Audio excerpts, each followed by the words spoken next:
Is it likely? Not even in the slightest. But, it'd be funny.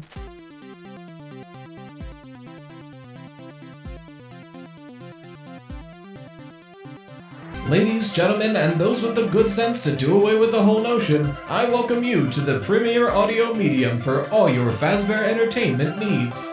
The Freddy Fazbear Pizza Podcast. Note, FFPP is not responsible for any loss of appetite, disinterest, dismemberment, or other legally classified statuses. So strap in and enjoy. Hello and welcome everybody to the Freddy Fazbear Pizza Podcast. I'm your host of the Toast, Ryan Toast, here to talk about Five Nights at Freddy's like we always do. Bit of a late night recording session for me, if you couldn't tell, a wah-wah, but that doesn't matter right now because we are going to be doing a lot of questions today. So if you want your questions answered on the podcast, feel free to send them into Freddy Fazbear Pizza Podcast at gmail.com. That is in the description of copy and paste because it's a pain to type out. Our first question comes from Stepana, they, them. My question is, what is your take on the placement of FNAF 1 and FNAF 2 in the timeline?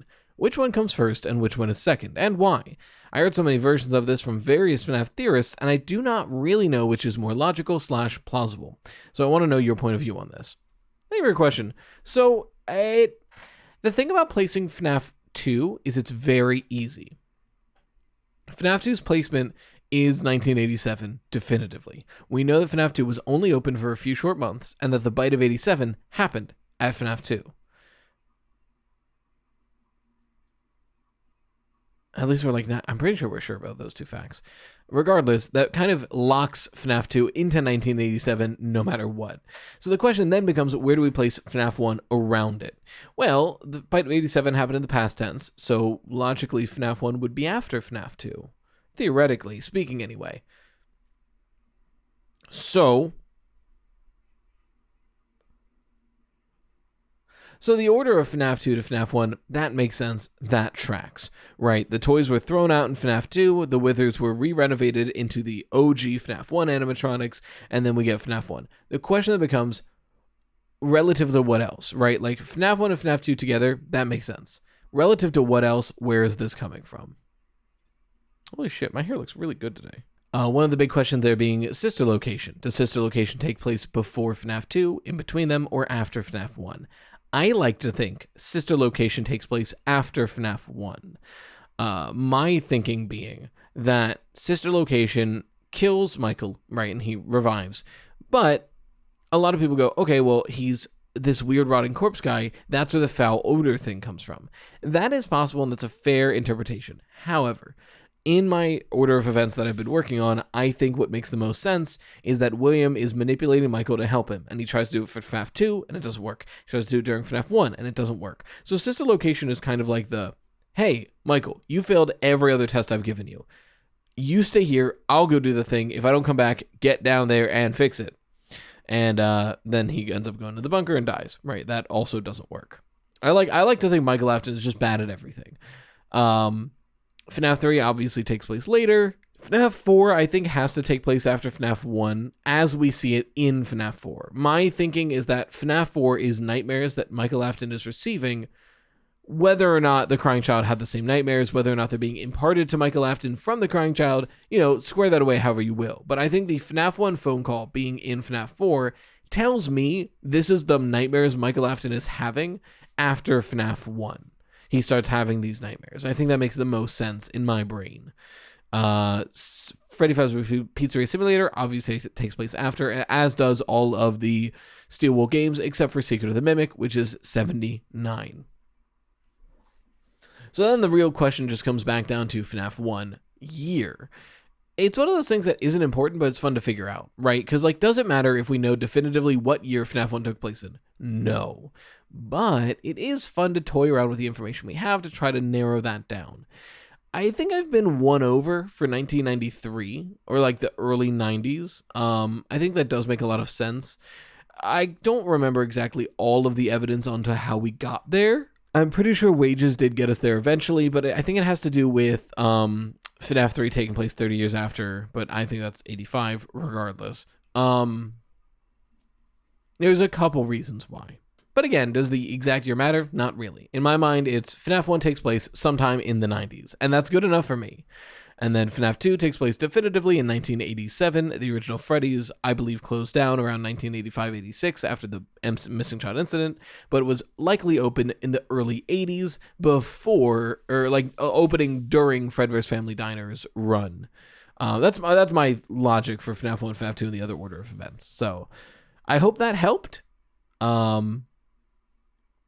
As far as just placement between FNAF 1 and FNAF 2, FNAF 1 pretty much has to take place after FNAF 2 for several reasons.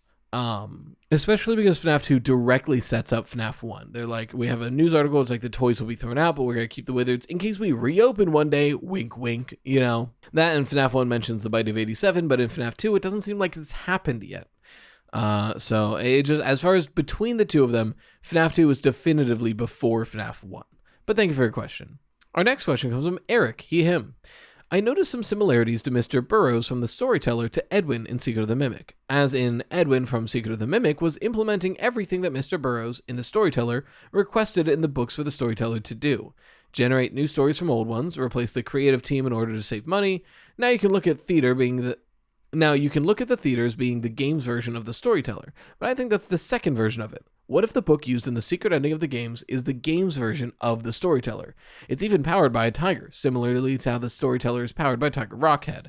Who's to say Fazbear didn't reuse this in the Pizzaplex somewhere? Side tangent, I now suspect that the story of the Storyteller Edwin and Mr. Burrows are the two sides of the same person, or represent both the old and new Edwin. They even die on the same place. Peace and love and gamer subs. True.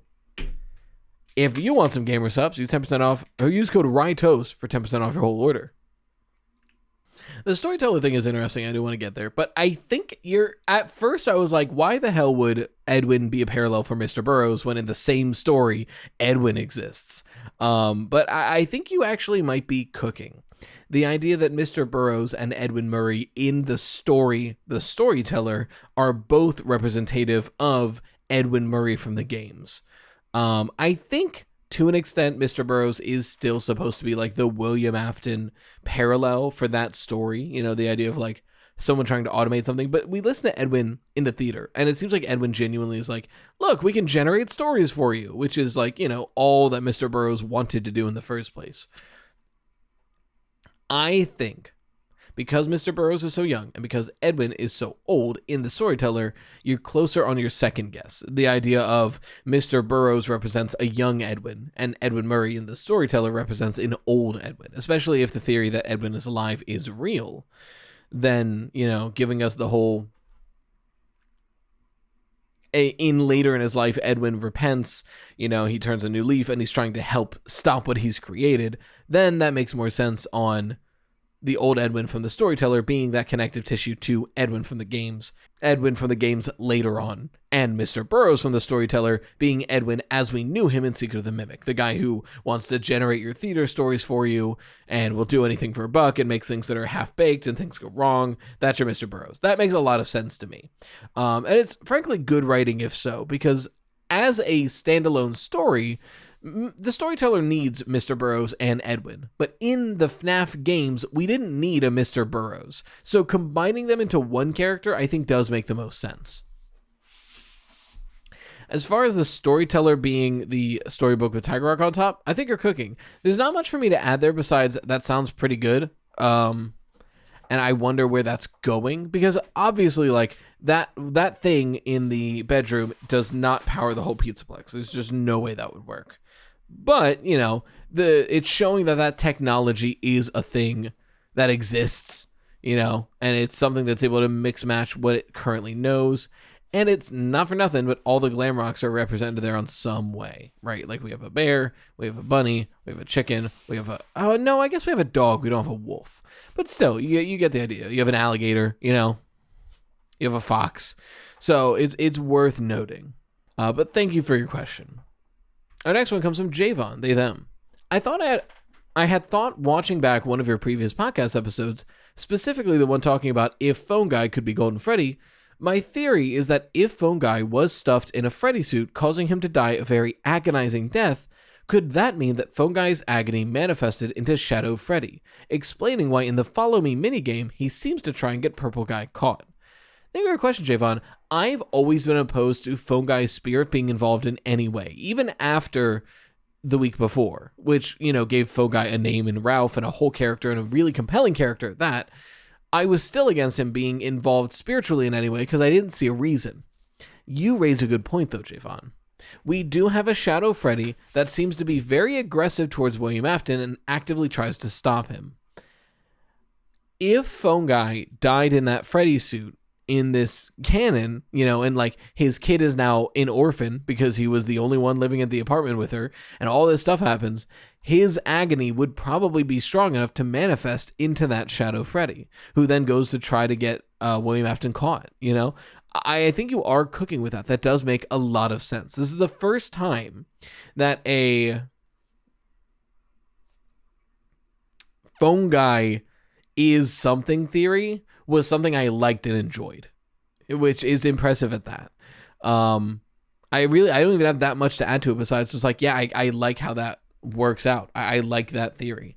I think the thing that stops me from immediately believing it is thus far, I was doing the assumption of the Shadow Freddy is an manifestation of the agony of the missing child incident, and Shadow Bonnie is a manifestation of the agony of the dead child incident because the whole FNAF 1 Freddy, FNAF 2 Toy Bonnie, and then that being, enough agony to form that, like the Into the Pit Ball Pit and things like that. They're like enough horrible things happen that it can manifest into a creature. I like that train of logic. I think it makes a lot of sense. But it's not the end all be all. It's really just logic. There's not much evidence to suggest that. For a while, I was assuming that Shadow Bonnie and Shadow Freddy were agony manifestations of the darker aspects of Cassidy and Charlotte, which I think has merit, but I think is less likely than some of the other ones spouted so far, especially including this one.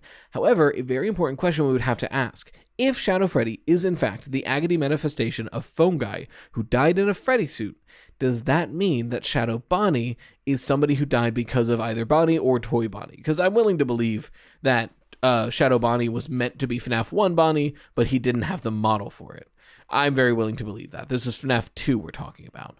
But regardless, are we to assume that Shadow Bonnie is a singular person's agony manifestation? And if so, who?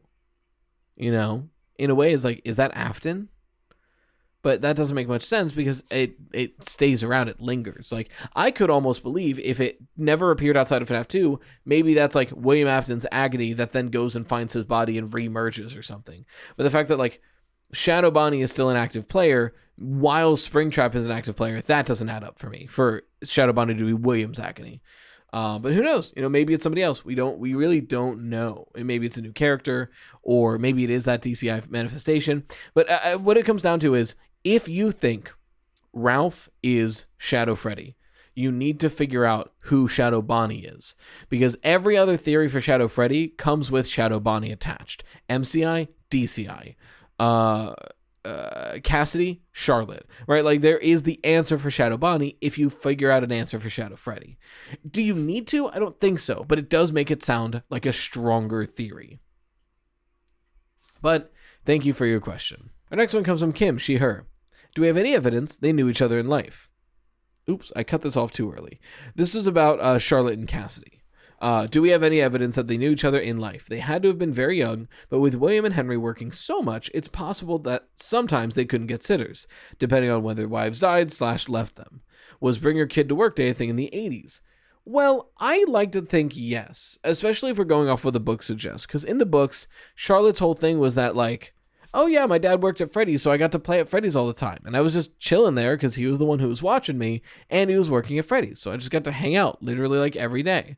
So if that logic applies to the Afton children in the games, then we have Mike, Crying Child, and Elizabeth being at Freddy's all the time, as is Charlie, Henry's daughter. Especially if William knows who Charlie is. After all, he killed her. I would assume that means that all these kids were at the Pizzaplex around the same time. Once again, this is another perfect example of a theory that doesn't necessarily change anything, isn't like breaking any ground, doesn't prove anything, but it is fun to discuss and think about. I just realized, am I talking really fast? I'm kind of tired because it's late. I don't know if my brain is talking fast to compensate for that. I have no idea. But if I'm talking too fast, let me know. feel like maybe I am talking too fast. I don't know. I don't know, man. I ain't clocking until now. But at the end of the day, I think it's very possible that they played together as kids, but I don't know if we have any evidence for that, nor would we ever get evidence for that, essentially. But thank you for your question. Our next one comes from Austin, they, them. What is Princess Quest? How in the world can Glitchtrap control Vanessa? Is she becoming Vanny herself? Why are there two Vanessas in one of the security breach endings? This was just generally, the whole email had the vibe of, it's been a while, what is Vanessa's deal? Which, fair, it's been a while since I had talked about Vanny. It's been a while. And it's a weird part of the lore that isn't still fully explained. So some of it we can get into. One of them, how in the world can Glitchtrap control Vanessa? It seems likely, from the evidence we have and the therapy tapes and all that it's less that Glitchtrap is controlling Vanessa's mind. And, this isn't helping the logic case here, but I think it's more active that Glitchtrap is literally rewriting a part of Vanessa's mind and essentially uploading his own program to that now cleared chunk as if it were just part of her thought process. And I think that's how the Glitchtrap possession takes place, but I don't think we have a lot of evidence for that specifically. However, we know that Princess Quest is linked to it, because when you beat all 3 Princess Quests in Security Breach, Vanessa is able to leave without the Vanny mask, which is something she's not able to do for the rest of the game. So clearly, Princess Quest has something to do with that. I think Princess Quest is a way of encryption. My thinking is that, we have Vanny, we have GGY, we have Glitchtrap, we have these digital entities that need their host and need to be attached to their host. I was thinking that games like Princess Quest and games like Balloon World were literal stopgaps that they had created to basically be like, in case anyone ever tries to get rid of us, this will protect us. This will encrypt us. They can't get to us if these arcades are up and running, which is why for Princess Quest, we have to beat all of them in order to free Vanessa. So I don't know exactly what Princess Quest is, but functionally, it is essentially a padlock on the door of Vanessa's mind. Likewise, I don't believe she's becoming Vanny herself. Maybe the Vanny personality was getting bigger, but we don't have a lot of evidence to say that way, and I don't see a literal transformation in this future. I don't see Vanessa literally becoming Vanny. More so having the outfit and having the demeanor change makes more sense to me.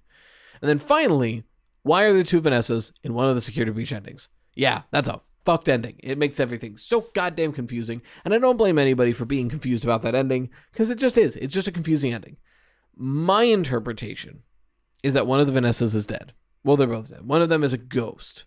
The idea that in this ending, Vanessa gets pushed off of the roof, falls, dies, and then specifically it's Vanny. And then Gregory walks up and takes Vanny's mask off, and it's Vanessa.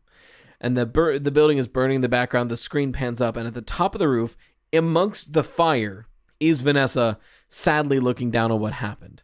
So a lot of people are like, there's 2 Vanessas. Vanny wasn't Vanessa. Is this a robot? Is this a twin? What's going on here? I think my easiest answer here is that upper Vanessa is a ghost.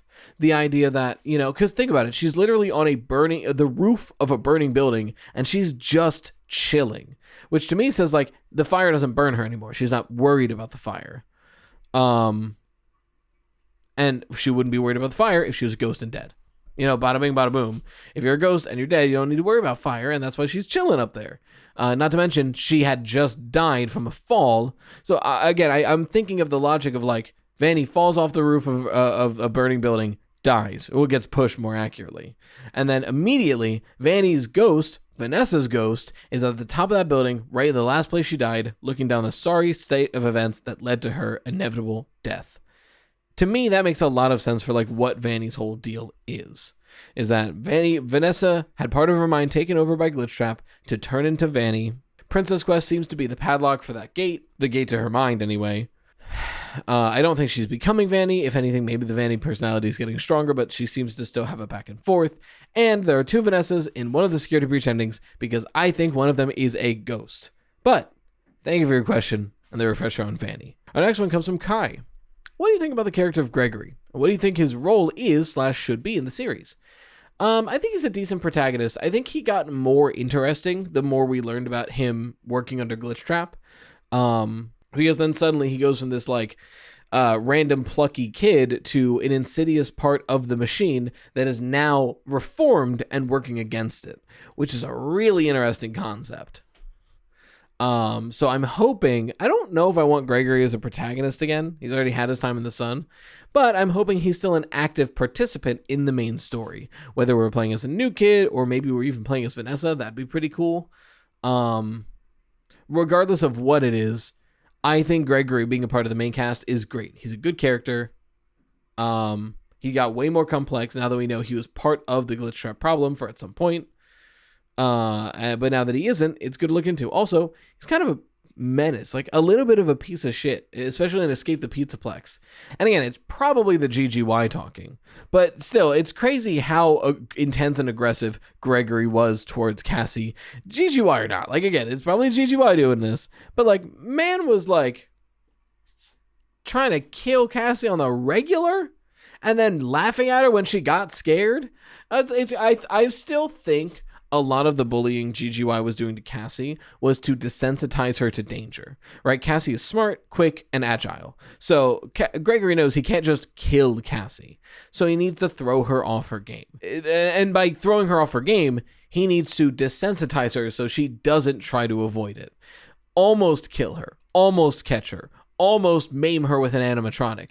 Desensitize her enough where she's like, all right, yeah, you got me, haha, whatever.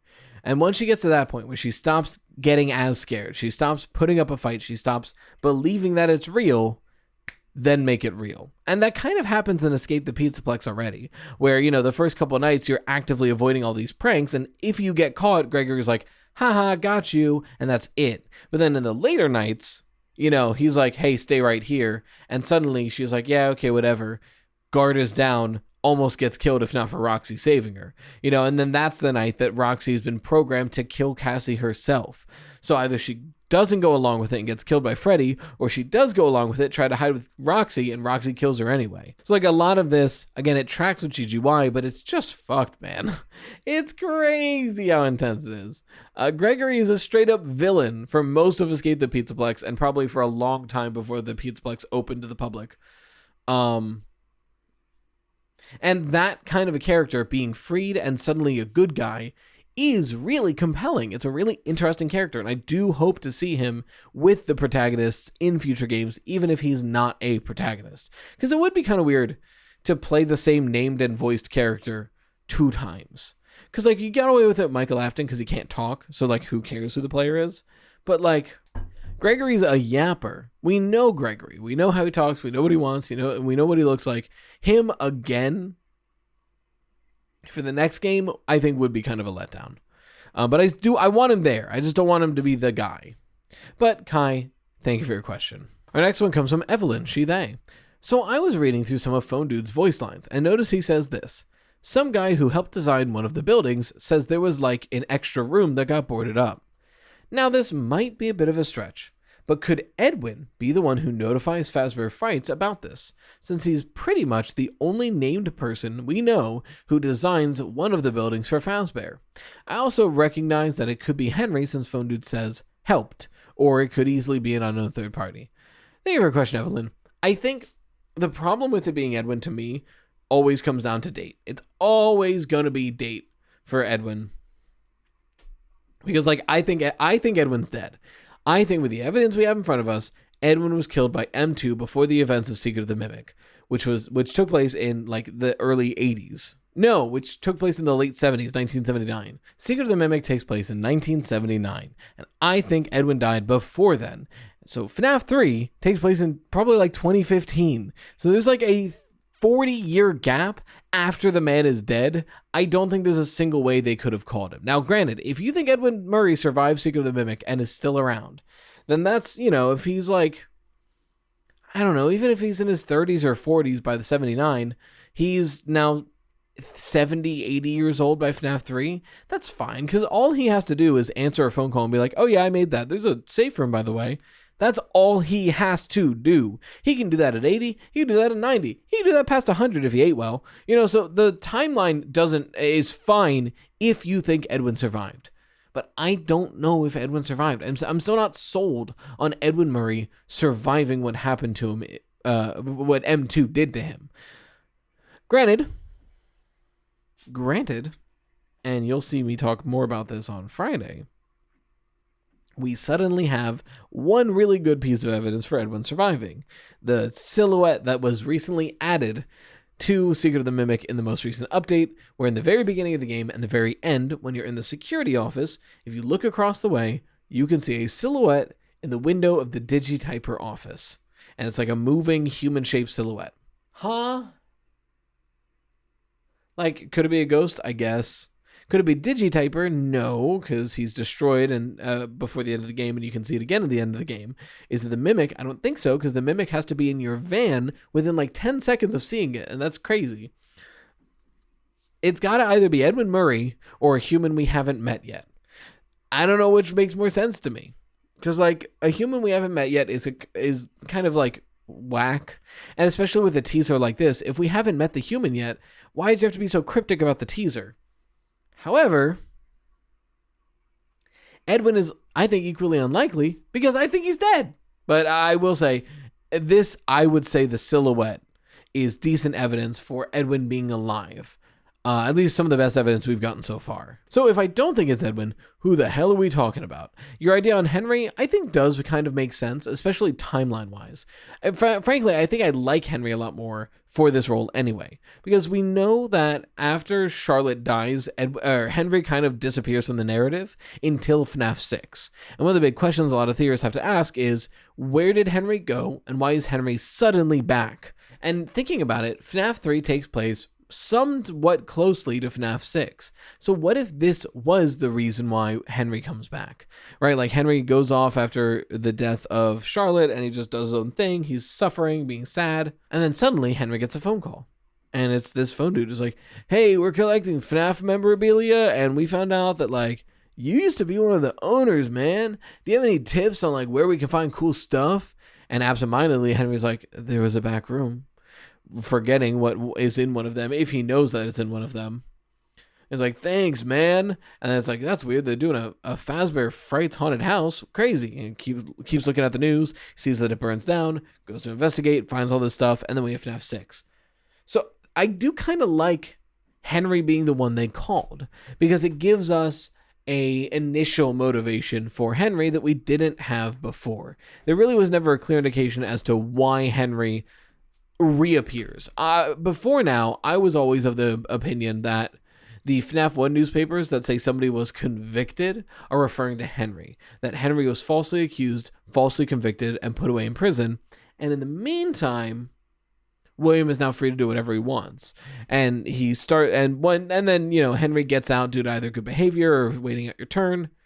And once he gets out, he sees what William has done, decides he has to stop it, and then he makes the pizzeria simulator.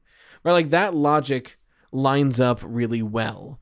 But I do like this interpretation as well. Because one, Henry doesn't need to go to jail for it to work, which was a loose theory at best. And two, it gives us that motivation for why Henry suddenly starts to work on stopping William, like out of nowhere. It's because he wasn't paying attention to what was going on until Phone Dude called him for spare pieces from the FNAF 3 location. That's my thoughts on it anyway. Thank you, Evelyn. Our next question comes from Faust, any all. I was rewatching a playthrough of Secret of the Mimic, and I realized the hatch and the prototype springlock suit has a stomach mouth in roughly the same place as the Nightmares, and roughly the same as Baby. We've long assumed Remember What You Saw was relating to Baby, but what if it was based on these springlock suits? In the dark, a child could have easily mistaken someone climbing into a stomach hatch to move it around as the animatronic, eating someone with its stomach mouth. No idea what this is really anything of note, but it crossed my mind. Yeah, I think the springlock design in Secret of the Mimic is really interesting for a couple reasons. One, you're right, it looks like a stomach mouth. But something else they look like that you had neglected to mention are the Glamrock animatronics. The way the stomach hatches of these springlock suits open is incredibly similar to the way that the Glamrock animatronic suits open to allow Gregory inside of them. And I guess likely Roxy too, I don't know. But at least Freddy. Freddy opens the same way as the prototype springlock and the Glamrock. I think the Glamrock connection is, if anything, evidence of the Mimic interfering with things. Kind of like, oh, you need an animatronic design? Don't worry, I can help.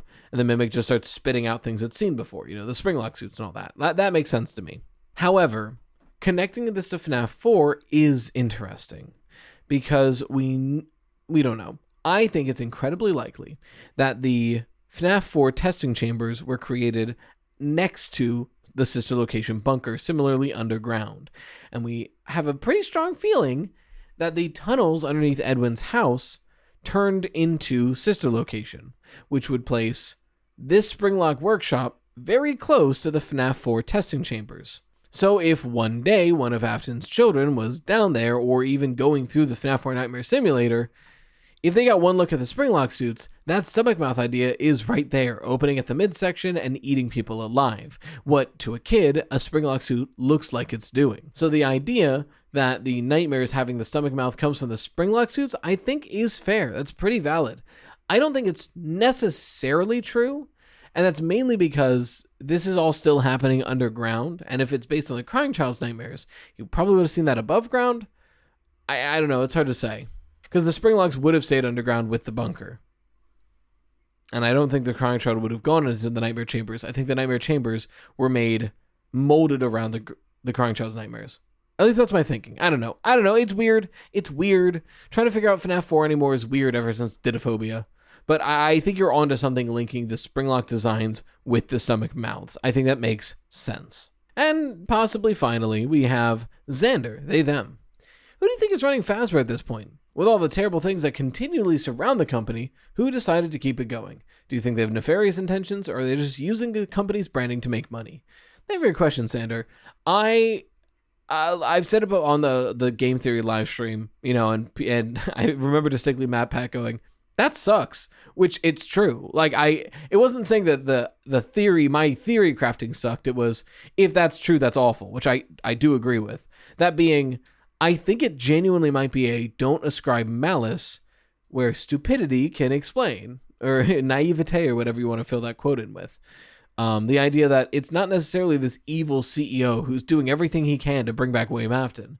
It could just be a cheap, dumb, idiot CEO, like all of them are, who's cutting every corner possible and desperately trying to find any cheaper way to run this stuff. I think that's incredibly likely still. However, I think it's less likely after Security Breach. I think before Security Breach, that makes total sense and explains almost everything that goes on. However, after Security Breach, or at least by the time of Security Breach, I think Glitchtrap is the one in control of the company. I think either they had the CEO killed or sent him away somewhere, or, who knows what happened to the CEO. But almost all of the communication is probably through email. We see a lot of the emails throughout the game and throughout exterior games. If the CEO mainly contacted people through email, you could knock him off and then suddenly just replace that email with Glitchtrap's emails. And now he can run the company secretly, right? People aren't reporting to Glitchtrap and here's my April, but they're getting emails from Glitchtrap being like, hey, it's your boss here who's always been here. Don't forget to put your hat on the rack and stuff like that. I don't know why Glitchtrap would want people to put a hat on a rack, but you know what I mean? Glitchtrap being the one using these emails to command the company in lieu of the actual owner. And that's Security Breach onward.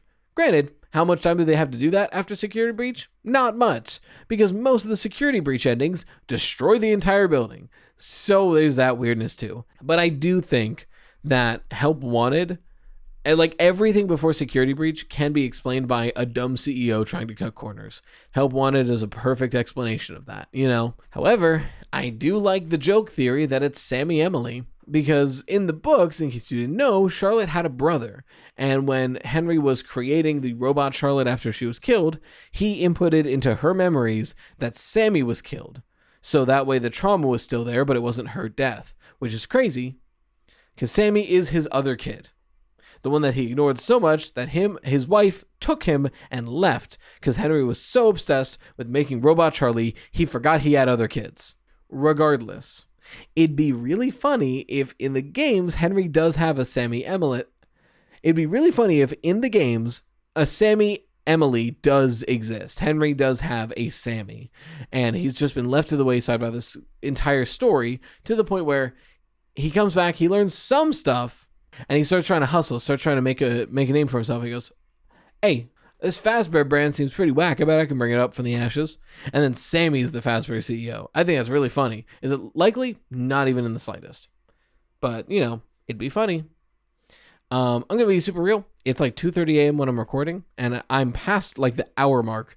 I had to backtrack a lot. I'm the kind of sleepy where I start to doze while I'm talking, and the dream that starts to form comes out of the mouth. I'm going to try to edit all of those out. But if at any point in this podcast I said something that made no fucking sense, that was a dream. You know what? Just for the sake of it, so you know what I mean, I'm going to leave one of them in, and I'm going to put it right here. And again, that's probably the GGY talking. But it's crazy how well that GGY spoke compared to like any other. I did that like 20 times recording this. This is the last time I'm recording past 2 a.m. Bad mistake, bad move. Regardless, I'm going to call it here as a podcast. If you want your questions answered on the podcast, feel free to send them into Freddy Fazbear Pizza Podcast at gmail.com. It's in the description and copy and paste because it's pain to type out. But for this sleepy episode, I want to thank you for watching Freddy Fazbear's Pizza Podcast. The pizza abilities are endless. We hope to enjoy your future patronage. Bye-bye for now.